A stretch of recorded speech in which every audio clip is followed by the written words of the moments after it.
오늘 말씀을 제목으로 한번 따라 하십니다. 부활신앙으로 날마다 승리하라. 아까 좀 재밌었어요. 우리 오늘 본문의 마지막은 바울의 고백으로 나는 날마다 죽노라. 기억하십니까? 본문의 마지막은 그렇게 끝났어요.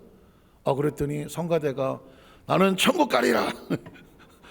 야, 이 성경하고 말씀하고 성가대 찬양하고 이렇게 맞아떨어질 수가 있나?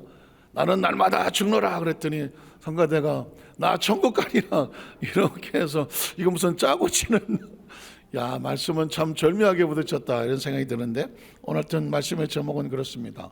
부활신앙으로 날마다 승리하라. 크리스찬들에게 가장 강력한 파워와 힘은 어디 있을까요? 크리스찬들, 저와 여러분의 신앙생활 하는데 나를 가장 강력히 가고 힘있고 파워있고 세상에 밀리지 아니하고 어떤 상황에도 요동하지 아니하고 꿋꿋하게 당당하게 하나님 앞에 예배를 나오려고 할 때도 별의 별일이 앞을 가로막을 수 있는 전화도 오고 누가 붙잡기도 하고 마음도 그렇고 몸도 그렇고 많은 일이 있었을 텐데 그거를 뚫고 밟고 걷어차고 하나님 예배의 장소로 달려나오게 한다. 그게 뭘까요? 부활이죠. 따라하시게요. 부활입니다. 크리스천의 가장 강력한 키워드는 부활입니다. 부활 신앙이 우리로 하여금 그 어떤 사망의 권세조차도 견뎌내고 이겨나오고 끌고 나올 수 있는 파워는 뭐냐? 부활입니다. 심지어 성령의 권세와 능력도 목적과 이유가 있어요. 뭐 하라고? 부활에 뭐가 되라고? 증인되라고 하는 겁니다. 성령 충만의 현상과 능력과 방언과 은사와 열매 이 모든 것들은 성령의 목적이 아니에요. 성령님은 자신이 목적이 아닙니다. 성령은 하나님 일을 하게 하시는데 성령의 충만한 권능을 받고 너희가 예루살렘, 유다, 사마리아 땅까지서 내 증인이 되게 하리라. 누가 되게 하는 거예요? 성령의 충만한 능력이. 그러니까 성령님의 능력도 권세도 그 엄청난 파워도 부활의 증인되게 하시는 거니까 그리스도인들의 가장 강력한 내 가슴에 품어야 될 머리로 하는 부활 말고 내 가슴에 설레게 하고 꿈틀거리게 하고 가만히 있지 못하게 하는 이 엄청난 파워와 요동함은 어디서 오는 거냐면 부활신앙이에요. 부활의 신앙을 가슴에 품고 있는 사람이 할 수 있나요? 아니에요. 진정한 부활을 내 가슴에 부활 생명을 품고 있다고 하면은요 견딜 수가 없어요. 견딜 수가 없다고요. 어쩔 줄을 모른다니까요. 어쩔 줄을 모른. 전 신앙생활이 그랬으면 좋겠어요. 아유, 오늘 벌써 금요 차례야. 몇 시야 이거. 아유, 빨리 갈 때가 됐네. 아이씨, 어떡하나. 그냥 또 안 나가면 또 교구장의 얼굴이 쳐다볼 것 같으니까 극성스러운 지역장이 또 여러분 어떻게 생각하십니까? 사실은 신앙은 지남철에 끌려 나오는 쇠붙이와 같이 지남철을 흔들면 어떤 것들도 요동하지 않지만 지남철을 갖다 대면 요동되는 그 속성의 물질이 있어. 그게 뭐예요? 쇳가루예요. 철분은 지남철을 갖다 대면 요동하기 시작합니다. 그리고 쫙 붙어버리는 거죠. 그게 속성이 다른 거예요. 크리스천들은 속성이 다른, 마지막에 휴거라고 여러 가지 많이 있지만 전 그럴 것 같아요.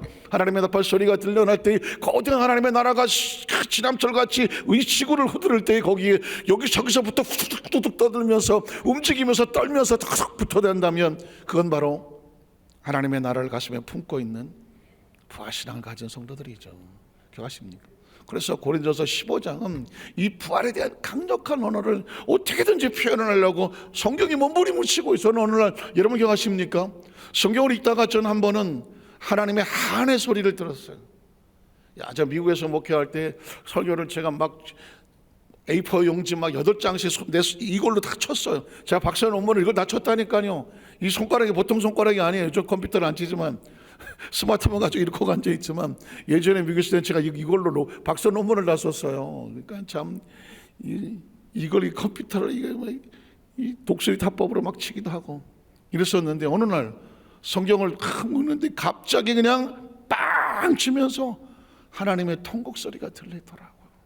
저는 우리 여도수 만사교회 성도들이 하나님의 통곡 소리가 들려야 돼요. 왜 통곡 소리가 들릴까요? 아담과 하와를 지어놓고 에덴을 지어놓고 하나님 마음은 어땠을까요? 얼마나 벅찼을까요? 최상의 장소를 놓고 최상의 작품을 놓고 이곳에서 정말 생육하고 번성 땅을 지켜가라, 내 형상과 모양을 닮았다. 하나님을 위임하고 통치했잖아요. 하나님 권세는 위임받았잖아요. 아름다운 동산에 있고 네 개의 강이 흐르고 그 생명나무가 있고 얼마나 기와에 저 만만한 곳이었어요. 하나님의 그냥 부푼 꿈을 가지고 참 세워놓았더니 어떻게 됐어요? 죄가 들어오잖아요. 죄가 들어오고 아담과 하와 선악과를 따먹고 하나님의 가슴이 피투성이로 만들고 하나님이 울잖아요. 아담아, 아담아 하잖아요. 들리세요? 아담아, 아담아 하잖아요. 국어를 읽는 게 아니에요. 아담아, 아담아 뭐하니? 이게 아니라니까요. 성경이 어느 날 그렇게 들리는 거예요. 혹시라도 이 영상으로 아주 말씀을 듣든지 가오니 오늘 예배 이 자리에 항상 나오던 사람이 어떤 상황에 정말 상황에 못 이겨서 어떤 상황에서 예배 자리가 아닌 딴 곳에 있을 때 하나님께서 아담아, 아담아 너 어디 있니? 라고 묻는 이 음성이 들려야 되지 않을까요? 그래서 고민하고 절망하고 좌절하고 하나님 내가 오늘은 어쩔 수 없이 꼬꾸라졌지만 다음엔 내가 반드시 나갈 거야. 제가 그 소리를 들었거든요. 그전에 군에 있을 때에 피투성이로 주저앉아서요. 주일도 못 나가고 있었을 때에 교회 종소리가 들리더니 그 종소리가 나를 부르더라고. 그때 저 펑펑 울면서 그랬어요. 하나님, 내가 지금은 피투성에도 여기서 못 일어나서 나가지를 못하고 있지만 난 반드시 하나님께로 갈 거예요. 하나님께로 갈 거예요. 울었어요. 성경에 죄로 인해서 무너져 나간 하나님의 사람들, 예배에 무너지고 사명을 잃어버리고 기도권을 잃어버리고 영권을 잃어버리고 직분을 잃어버리고 주저앉은 그 불쌍한 영혼들을 향하여 하나님의 비통성이 흔들리는 하는 통곡소리 안 들리세요? 이 지구상에 있는 하나님의 사람들이 더 이상 기도하지 않냐고 예배를 포기하고 주저앉아서 세상에 나가서 앉아있고 잘 먹고 잘 살자 그래도 안전한 줄 알고는 저들을 향하여 하나님의 가슴은 피투성이 아닐까요? 그게 들려야 되거든요. 하나님의 통곡소리. 그러면서 하나님의 열망이 있어요. 구약 성경은 내 백성이여 돌아오라. 한번 따라 하실까? 내 백성이여 돌아오라. 구약을 펼쳐보십시오. 오라 우리가 서로 변론하자. 오라 우리가 서로 변론하자. 너희 죄가 진홍 같고 주홍 같을지라도 양털 같고 인늘같이 내가 되게 하리라. 나귀도 양들도 짐승들도 제 주인의 음성을 듣고 주인이 부르면 다 돌아오는데 너 이스라엘 백성들은 내 소리를 듣고도 귀를 막고 들은 척도 하지 않으니 나 야훼가 가슴을 주더라. 하나님은 구약 성경에는요 짝사랑하시는 하나님의 마음이에요. 내 백성이야 돌아와. 호세아 선지자에 보면은 음탕한 여인 고멜이 잡아놓으면 도망가고 잡아놓으면 도망가고 잡아놓으면 도망가. 그때 하나님께서 그럼에도 불구하고 또 갖다 앉혀놓고 또 갖다 앉혀놓고 또 갖다 앉혀놓고 그게 사랑이에요. 하나님의 사랑이란 이렇게 참 속절없는 사랑, 계산할 줄도 모르는 사랑. 하나님은 그렇게 그 사랑으로 자기 백성을 끌어가는 거예요. 신약 성경에 오면 하나님께서 자기 백성들을 성령의 충만함을 누리고 가슴에 부활을 새기게 하셔요. 가슴에 부활을 새기게 하신 다음에 어떻게 이제는 가라. 신약 성경은 가라예요. 구약 성경은 오라 내 백성이 오라인데 이제 신약 성경은 내 백성이여 내 제자들이여 가라. 우리는 이 시대 속에 살고 있는 거거든요. 그래서 부활에 대한 것이 확실하게 가슴에 있어야 뭐 할 수 있느냐? 갈 수가 있어요. 우리가 상황을 이길 수가 있고 믿음으로 신앙으로 무장할 수가 있어요. 그래서 여러분 지난주에 계속권에서 15장을 얘기했죠. 그런데 15장 1절로 2절에 보면 부활을 전하는 자가 된 것이 얼마나 귀한가. 형제들아 내가 너에게 전한 복음은 딴 거 아니에요. 부활의 복음을 너에게 알게 하노니 이는 너희가 받은 것이요 또 그 가운데 선 것이라. 너희가 만일 내가 전한 그 말을, 바울은 스스로 자신의 전한 그 말을, 부활의 복음을 전한 것을 굳게 지키고 헛되이 믿지 아니었으면 그로 말미암아 무엇을 받아요? 구원을 받았어요. 예수님을 구주로 믿으시면 아멘 하시기 바랍니다. 예수 부활, 내 부활인 것을 믿으시면 아멘 하시기 바랍니다. 부활의 신앙이 무장됐으면 아멘 하시기 바랍니다. 부활의 신앙을 가진 사람은 뭐 하느냐? 부활을 전하는 자가 되어야 되죠. 저와 여러분이 땅에 얼마나 사실지 모르겠지만 살아 숨쉬는 동안 난 뭐 하는 사람이냐? 부활을 전하는 사람. 이 땅의 모든 생명은 죽음을 두려워하거든요. 죽음 앞에 다 꼬꾸라치는 거거든요. 그 죽음 앞에 꼬꾸라진 자들을 향하여서 부활이 있습니다. 부활이 있습니다. 부활이 있습니다. 부활의 복음을 전하는 것, 이게 얼마나 주어진 놀라운 축복입니까? 고린도 15장 6절로 15절에 보면 부활을 증거하게 하신 은혜에 대해서 말하죠. 그 500의 형제에게 이시에 보이셨나니 그중에 지금까지 대다수는 살아있고 부활을 보았고 승천을 보았던 사람이 바울 시대 어떤 사람은 살아있었고 어떤 사람은 잠들었으며, 그 후에 야고보, 예수님의 가족이었고 형제였던 야고보에게도 보이셨으며 그 후에 모든 사도에게도 보이셨으며 맨 나중에 만삭되지 못하여 난 자 같은 나 같은 자에게도 보이셨다. 바울도 보았다. 나는 사도 중에 가장 작은 자다. 나는 하나님의 교회를 박해했었던 아픈 기억이 있다. 사도로 징함받기를 감당하지 못할 자다. 그럼에도 불구하고 내가 나의 나 된 것은 누구의 은혜다? 하나님의. 나 같은 자에게도 부활의 주님을 만나주시고 부활의 복음을 전하는 자가 되라고 하는 사명을 맡겨주신 것은 하나님의 은혜. 그 내게 준 은혜가 헛되지 않아서 나라금 지금도 뭐하고 있는 거예요? 11절에 보면 뭐하는 거예요? 내가 모든 사도보다 더 많이 수고했으나 내가 한 것이 아니요. 무슨 수고했겠어요? 부활의 주님을 증거하고 또 증거했어요. 핍박을 받아도, 갇혀도, 성 바깥으로 나가 떨어져도, 뱀에 물리고 짐승에 물려도 자신에게 주어진 것은 부활을 전하는 것. 이거를 위해서 어떻게 했을까요? 끊임없이 수고했는데 이건 내가 한 것이 아니다. 오직 나와 함께 하신 하나님의 은혜. 은혜를 받는 이유가 뭘까요? 은혜를 주시는 이유가 뭘까요? 은혜는 뭘까요? 할렐루야, 오늘 은혜 받았습니다. 아이고, 어쩌라고? 받은 은혜가 가슴에 차고 넘치면 뭐하라고? 전하는 자가 되어지는 거예요. 막 기쁜 소식이 있으면 그 기쁜 소식을 나누는 자가 되는데, 부활과 은혜는 이런 거라는 것이죠. 11절에 보면 그래서 그러므로 나나 그들과 이같이 전파하는 자가 있어야 뭐하는 자가 있느냐? 믿는 자도 있는 것이거든. 20절로 22절에 보면 부활의 신앙으로 무장하라고 말했습니다. 그러나 이제 그리스도께서 죽은 자 가운데서 다시 살아나사 잠자는 들의 첫 열매가 됐다. 예수님이 부활의 샘플이죠. 예수님을 바라보면서 십자가만 보는 게 아니죠. 십자가가 죽음이라면 십자가에서 부활을 볼 수 있기를 바랍니다. 십자가가 죽음이라면 십자가에서 살아나신 예수가 보이시기를 주의 이름으로 축복합니다. 그러므로 여기 어디 교회 어디다가 돌무덤을 하나 갖다 놔야 돼요. 빈 무덤을 하나 갖다 놔야 돼. 예수님의 무덤은 비었습니다. 왜 비었을까요? 부활하셨기 때문에. 부활의 믿음. 예수님은 부활의 샘플입니다. 그 다음 절에 보면 그래서 사망이 한 사람으로 말미암아 왔으나 첫사람 아담으로 말미암아 사망이 왔으나 죽은 자의 부활도 둘째 아담 한 사람으로 말미암는다. 예수로 말미암는다. 아담 안에서 모든 사람이 죽은 것 같이 그리스도 예수 안에서 모든 사람이 삶을 얻으리라는 거예요. 죽을 뻔했던 사람이, 죽음이라는 존재를 아는 사람이 삶의 의미와 삶에 대한 감동을 얻는 거예요.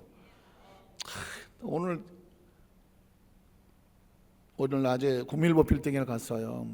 우리 이영훈 목사님과 또 민족보운동 이태희 목사님과 2027년 대성회를 지금 내년부터 이제 대대적으로 출발을 하는데, 그 선포식과 같이 오늘 국민일보 빌딩에서 같이 이제 대담회를 했습니다. 그래서 아마 그 기사가 한 5일 아니면 국민일보 전면에 나오게 될 거예요. 그래서 이제 같이 사진도 찍고 종교국장이 같이 대담도 하고, 그래서 아주 성황리에 잘 마무리져서 일단 이제 첫 언론에 국민일보에 나오고 이제 계속해서 내년에 발대식도 하고 CBS, ETS라든가 기독교 방송에 나오게 되면서 이제 실체가 드러나게 되는데, 이 엄청난 것을 잘 마무리 짓고 나오다가 죽을 뻔했어요. 진짜 죽을 뻔했어요.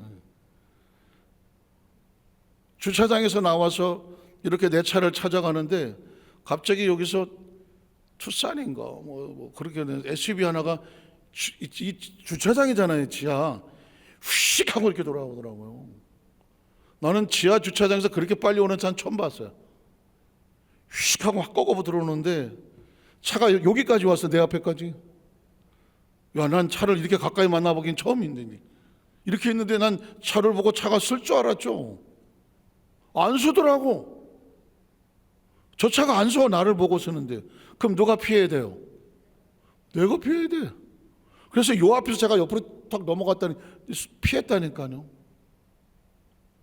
그런데 얘가 안 쓰고 여기까지 왔어. 그래서 내가 가서 빵 쳤죠. 뭐야 이거? 야, 사이드 미러를 쳤어요. 그랬더니 뭐 한 40대 남자 운전자인데 문을 열고 죄송합니다. 못 봤습니다.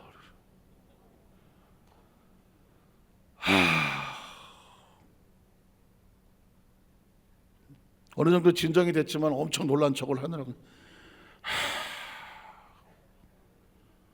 아니 운전을 왜 그렇게 해요? 그랬더니 제가요 급하게 도는데 옆이 안 보여갖고 그냥 죄송해요. 아유 죄송해요. 이거 어떡해. 그냥 어쨌든 조심해서 운전하고 가세요. 가는데 전 이때까지 살면서 차가 내 눈앞에 이렇게 가까이 온 거 처음 봤어요. 와, 차가 쓸 줄 알 줄 생각하는 게 아니에요. 차 안 쓰더라고요. 그 누가 비켜야 돼? 살고 싶으면 비키는 거지. 야, 인생은 모르겠더라고요. 그래서 제가 아까 우리 사람한테 얘기를 안 했는데 사실 굉장히 놀랐었어요. 차가 요 앞에 서봐요. 그것도 속도도 안 줄인 차가. 제가 딱 피했으니까는 다행이지. 알고 보니까 이 운전자가 거의 무슨 생각을 했는지 문을 열었는데도 막 정신이 나가 있더라고요. 어쨌든 매 순간마다 분초마다 긴장을 놓을 수가 없어요. 이런 위기를 겪어본 사람들은 삶이 얼마나 소중한지를 아는 거예요. 저는 우리 여도수 만사교회 성도들 다른 얘기를 하는 것이 아니라 오늘 모든 사람이 아담으로 말미암아 죽은 것과 같이 예수 그리스도로 말미암아 모든 사람이 뭘 얻었다? 삶을 얻었다. 그러면 여기에 여러분 그게 누구의 얘기냐? 우리의 이야기거든. 읽었을 때는 머리를 읽었고 눈을 읽었지만 이게 어디에 부딪혀야 돼? 가슴에 부딪혀야 되거든요. 그러면 이제 이게 나는 뭐 한 사람이냐? 예수님 안에서 산 사람이야. 나는 예수님 안에서 산 사람이에요. 여러분 예수 믿는 성도라고 다 성경을 가슴에 품지 않아요. 머리로 품고 있는 사람, 나가 아는 말씀이에요. 근데 수천 번도 더 읽은 말씀이에요. 아는 말씀은 사람을 살리지 못해요. 이게 내 가슴에 들어와서 내 말씀이 되어야 돼. 나는 예수 그리스도를 말미암아서 영원히 산 사람입니다. 새롭게 산 사람입니다. 어떻게? 말씀이 그래. 이 말씀이 절대 진리야. 모든 사람이 삶을 얻으리로다. 그래서 우리도 삶을 얻었다는 거죠. 부활신앙이란 이런 거예요. 저와 이런 만큼도 어떤 마음의 절망과 좌절과 낙심이 다가오더라도 예수가 살았다면 산 겁니다. 예수가 살았다면 산 거예요. 그러니까 우리가 살았다는 얘기는 목숨만 붙어 있다는 얘기가 아닙니다. 너희 마음도 힘을 얻고 삶을 얻는다. 너의 가정도 삶을 얻고 쉼을 얻는다. 너의 사업과 직장 가운데도 생명은요 숨만 쉬는 게 아니라니까요. 너희 가정도 살았고 사업도 살았고 너희 자녀들도 살았고 너의 인생도 살았고 너는 살아있는 존재라는 거예요. 이건 내 의사와 상관이 없어요. 그가 살려주셨기 때문에 내가 살아있는 거예요.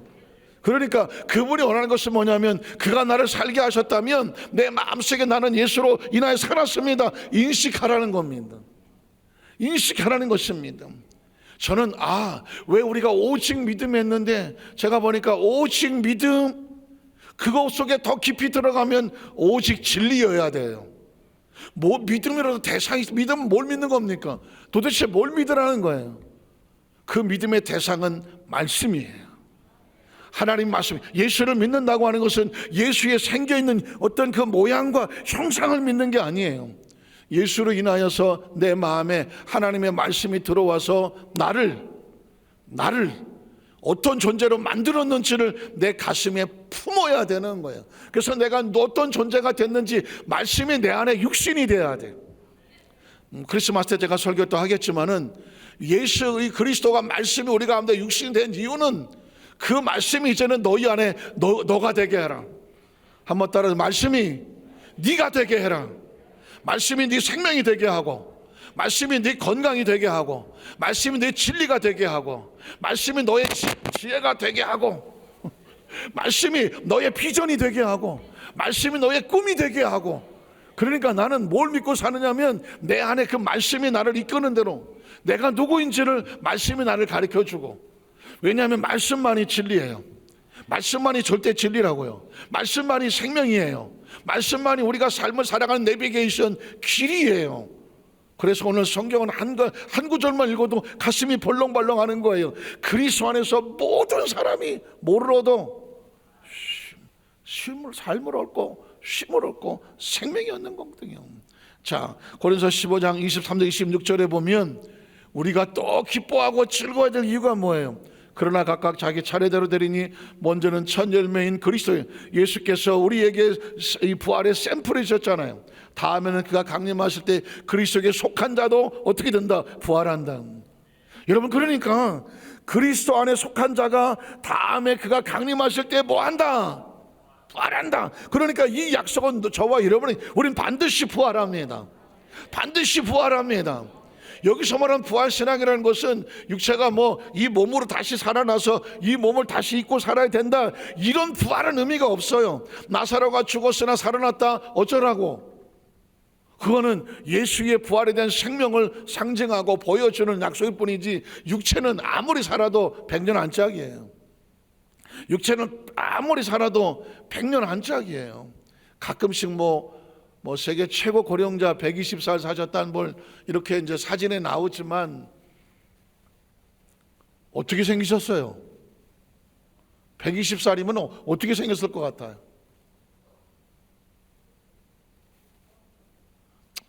보기도 좀 죄송스럽고 말씀하기도 좀 죄송스럽고 뭐 형체만 있지 뭐 살은 다 피골이 상접하고 뭐 해서 그냥 겨우 붙어 있잖아요. 그냥 120살 사셨구나, 아유 오래 사셨네. 하지만 그 상태로 200살 살고 싶어요? 그건 또 아니잖아요. 육체는 그런 거예요.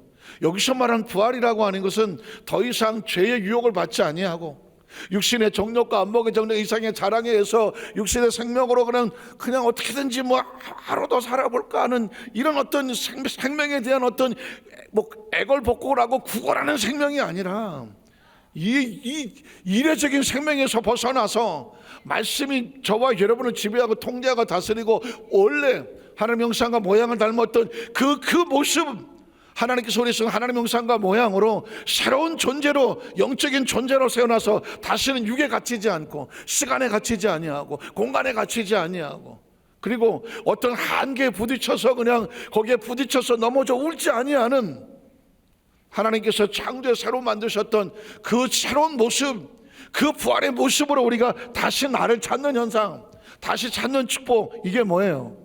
그게 부활인 거예요. 그게 부활인 거예요. 그런데 말씀합니다. 그가 강림하실 때에 그리스도에게 속한 자 누구예요? 저와 여러분이에요. 그래서 묻는 거예요. 예수님을 구주로 믿으시면 아멘 하시기 바랍니다. 저와 여러분에게 너도 그렇다는 것입니다.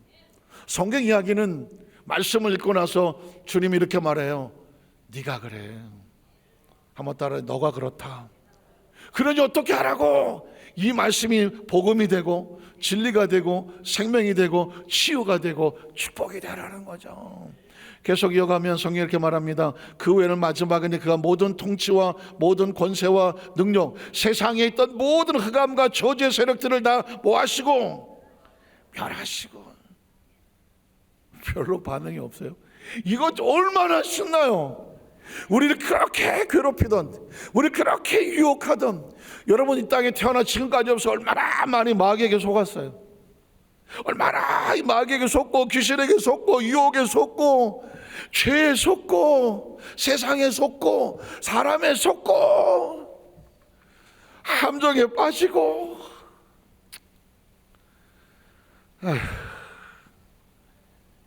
다시는 내가 죄에 빠지지 않고 다시는 유혹에 빠지지 않고 다시는 돌아서 땅을 치면서 내가 왜 그런 짓을 했나 울고붙지 아니하고 이런 거로부터 다시는 좀 빠져나가고 싶은 그런 갈망과 그 요구가 없어요.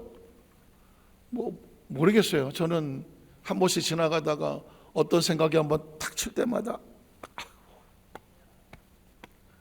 그때 내가 왜 그렇게 선택했나. 어제를 지나가다 저기 옛날에 혹시 그런 거 없어요? 술집은 아니지만 뭐 저는 이제 서울에서는 별로 술을 안 먹고 광주에서 조금 술을 먹어갖고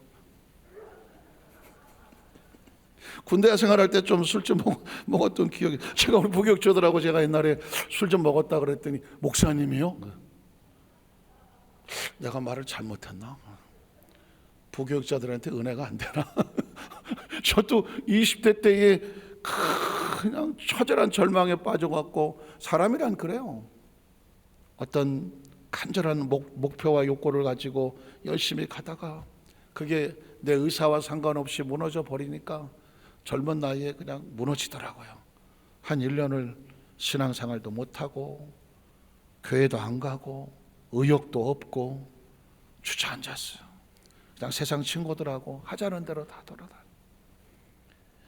그러다가 피투성이로 나가 떨어지면 하나님의 음성을 듣는데 도저히 부끄러워 견딜 수가 없더라고요.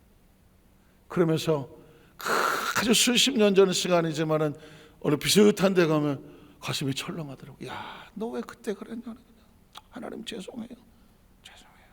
그 아픈 기억들이 철렁하면서 이런 기억을 하는 이유는 뭐냐면 나는 제 영혼에, 여러분들은 별로 죄를 앉아 잘 모르시겠지만 저는 어쨌든 어떤 그런 게 스쳐 지나가면 하나님, 나 다시는 옛날에 그 아픈 상처, 다시는 그 어리석은, 다시는 그 아픈 기억 속에 나를 그곳에 두고 싶지 않아요. 내 영혼을 상처 주고 싶지 않아요. 내 영혼에 흠집 내고 싶지 않아요 하는 처절한 몸부림이 있어요. 오늘 성경에 보면 우리에게 그렇게 말씀하잖아요. 그 후에는 마지막이다. 그가 모든 통치와 모든 권세와 능력을, 이 땅의 모든 저주와 감의 세력들을 다 멸하시고 다시는 속지 마라. 다시는 그것 때문에 울지 마라. 다시는 거기 함정에 빠져서 주저앉지 마라. 육신은 그것 때문에 가슴 치지 않아요? 그래서 멸하시고 나라를 아버지 하나님 앞에 바칠 때가 온다. 여러분, 이런 말씀이 나오면은요, 우리 영혼은 진짜 기뻐 뛰며 춤을 추면서 그 영혼은 이거 하나 바라보고 있는 거예요. 우리 영혼이 육체에 갇혀서 육체가 죄를 지을 때마다, 육체가 딴짓을 할 때마다 우리 영혼은 피투성이가 되는 거거든요. 영혼의 상처를 아세요? 영혼의 몸부림을 아세요? 그래서 영혼이 원하는 것은 빨리 육체에서 벗어나고 싶은 거예요. 바울이 말했던 것처럼 3층 천을 바라봤으니 내가 오늘이라도 당장 육신을 벗고 내 영혼이 하나님의 나라를 가고 싶어 한다고 말하고 있는데, 영혼이 못 떠나는 이유가 뭐예요? 육체가 붙잡고 있는 거예요. 왜? 영혼이 떠나면 육체는 끝이야. 그러니 그 영혼을 잘 되게 하려고 하면 육체도 거룩함을 옷 입어야 돼요. 육체가 거룩함을 입고 붙잡아야 마음의 양심이 흔들리지 아니하고 신앙이 흔들리지 아니하고, 그렇게 흔들리지 아니할 때 영혼이 비로소 살 것 같아. 반대로 영혼이 잘 끌고 가야, 영혼이 잘 돼야 마음이 평안하죠. 마음이 평안하고 요동하지 않냐고 잘 지키고 있어야 육체가 함부로 돌아다니면서 죄 속에 누워있지는 않잖아요.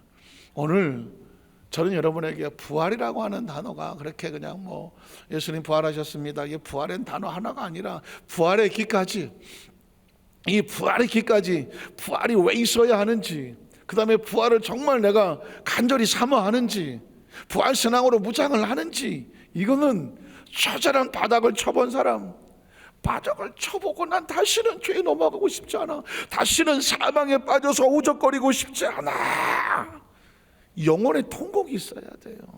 그리고 나서 내 영혼이 자유하기 위해서 내 마음을 지켜야 되고, 내 마음을 지키기 위해서는 내 육체가 다시는 육신의 정욕과 안목의 정욕과 이상의 자랑이 시키는 대로, 끌려가는 대로 절대 내버려 두면 안 되겠구나, 넘어지면 안 되겠구나, 내 안에 육체만 있는 것이 아니라 내 마음도 있고 내 영혼도 있구나. 그래서 오늘 저와 여러분에게 주신 하나님의 말씀은 뭐냐면, 부활의 신앙으로 무장을 하고 그 부활의 신앙이 마음속에 담대하게 있으면 승리할 수가 있어요. 왜 그럴까요? 육체는 죽음을 두려워하기 때문에 죽음 앞에서는 죽어라고 도망을 가는 거예요. 그런데 부활신앙으로 영적으로 무장을 하고 마음에 말씀이 와서 딱 준비하고 있으면, 그러면 육체가 흔들려고 할 때, 감정과 기분이 흔들려고 할 때 말씀이 버티고 있는 거죠. 말씀이 버텨주면 그 말씀은 우리 영혼의 양식이 되어져 가니, 약색이니까 영혼이 빳빳하게 파릿하게 용납하지 않냐고 딱 영적으로 버티고 서 있으면, 마음의 말씀이 우리를 붙잡고, 말씀이 붙잡으면 육체가 아무리 옛날로 돌아가자, 감정이 기분이 어떤 게 우리를 흔들려고 할지라도 말씀이 붙잡고 가는 삶은 더 이상 육체에 복종하지 않는 삶이죠. 말씀을 정리하면서, 하나님 말씀은 궁극적으로 그래요.